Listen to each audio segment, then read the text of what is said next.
Black Beauty by Anna Sewell. Chapter 48. Farmer Thoroughgood and his grandson Willie. At this sale, of course, I found myself in company with the old, broken-down horses, some lame, some broken-winded, some old, and some that I am sure it would have been merciful to shoot. The buyers and sellers, too, many of them, looked not much better off than the poor beasts they were bargaining about. There were poor old men trying to get a horse or a pony for a few pounds that might drag about some little wood or coal cart. There were poor men trying to sell a worn-out beast for 2 or 3 pounds, rather than have the greater loss of killing him. Some of them looked as if poverty and hard times had hardened them all over, but there were others that I would have willingly used the last of my strength in serving. Poor and shabby, but kind and human, with voices that I could trust. There was one tottering old man who took a great fancy to me, and I to him, but I was not strong enough.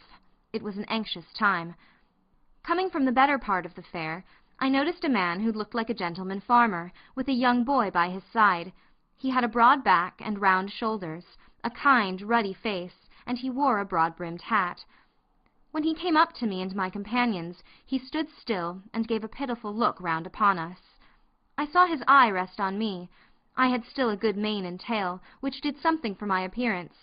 I pricked my ears and looked at him. "There's a horse, Willie, that has known better days." "Poor old fellow," said the boy. "Do you think, Grandpapa, he was ever a carriage horse?" "Oh, yes, my boy," said the farmer, coming closer. "he might have been anything when he was young. Look at his nostrils and his ears, the shape of his neck and shoulder. There's a deal of breeding about that horse." He put out his hand and gave me a kind pat on the neck. I put out my nose in answer to his kindness. The boy stroked my face. "Poor old fellow! See, Grandpapa, how well he understands kindness. Could you not buy him and make him young again, as you did with Ladybird?" "My dear boy, I can't make all old horses young. Besides, Ladybird was not so very old, as she was run down and badly used." "Well, Grandpapa, I don't believe that this one is old. Look at his mane and his tail. I wish you would look into his mouth, and then you could tell. Though he is so very thin, his eyes are not sunk like some old horses." The old gentleman laughed. "Bless the boy! He is as horsey as his old grandfather." "But do look at his mouth, Grandpapa, and ask the price. I'm sure he would grow young in our meadows." The man who had brought me for sale now put in his word. "The young gentleman's a real knowing one, sir. Now the fact is, this here horse is just pulled down with overwork in the calves. He's not an old one, and I heard as how the veterinary should say that a 6 months' run off would set him right up, being as how his wind was not broken. I've had the tending of him these 10 past days, and a gratefuller, pleasanter animal I never met with, and 'twould be worth a gentleman's while to give a £5 note for him and let him have a chance. I'll be bound he'd be worth £20 next spring." The old gentleman laughed, and the little boy looked up eagerly. "Oh, Grandpapa, did you not say the colt sold for £5 more than you expected? You would not be poorer if you did buy this one." The farmer slowly felt my legs, which were much swelled and strained. Then he looked at my mouth. 13 or 14, I should say. Just trot him out, will you?" I arched my poor thin neck, raised my tail a little, and threw out my legs as well as I could, for they were very stiff. "What is the lowest you'll take for him?" said the farmer as I came back. £5, sir. That was the lowest price my master set." "'Tis a speculation," said the old gentleman, shaking his head, but at the same time slowly drawing out his purse. "Quite a speculation. Have you any more business here?" he said, counting the sovereigns into his hand. "No, sir. I can take him for you to the end, if you please." "Do so. I am now going there." They walked forward, and I was led behind. The boy could hardly control his delight, and the old gentleman seemed to enjoy his pleasure. I had a good feed at the inn, and was then gently ridden home by a servant of my new master's, and turned into a large meadow with a shed in one corner of it.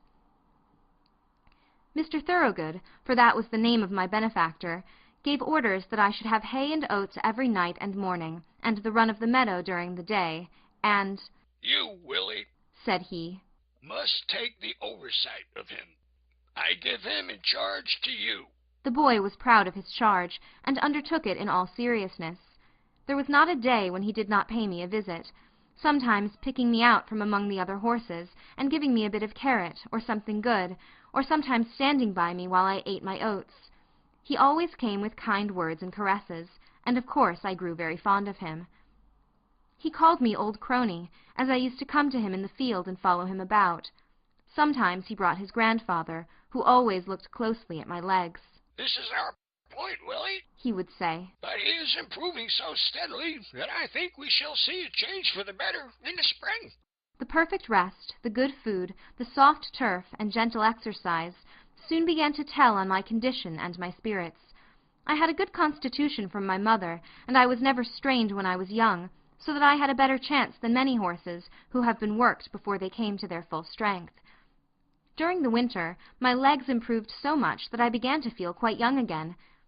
The spring came round, and one day in March Mr. Thoroughgood determined that he would try me in the phaeton.